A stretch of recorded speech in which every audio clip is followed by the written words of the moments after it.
Laporan SP3. Motif mantan Pamen tuding Kapolres Labuhan Batu terima 1 kardus uang dari pengusaha. Seorang mantan anggota Polri di Sumatera Utara bernama Sawangin bikin geger jagat maya. Pria yang kabarnya terkahir memegang pangkat perwira menengah ini mendadak minta bantuan Kapolri Jenderal Listio Sigit. Usut punya usut, ia merasa kecewa setelah laporannya dihentikan secara pihak oleh Kapolres Labuhan Batu. Menurut Sawangin mengutip tribunnews.com, Kapolres Labuhan Batu memihak terhadap terlapor merupakan pengusaha atas permintaan seseorang berinisial A di dalam pertemuan di sebuah restoran di Rantau Prapat.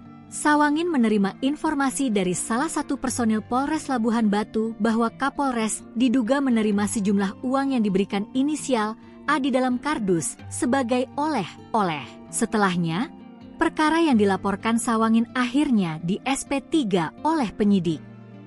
Kini Sawangin meminta pemimpin tertinggi Polri yakni Kapolri untuk turun tangan mengusut kasus yang menimpanya. Berdasarkan video yang viral, Rabu, 20 November 2024, Sawangin mengatakan ada pengusaha dari kota Medan inisial A menemui Kapolres Labuhan Batu di rumah makan Danau Toba Rantau Prapat. Setelah meminta perkara dihentikan, pengusaha tersebut memberi berupa oleh-oleh uang 1 tas, 1 kardus.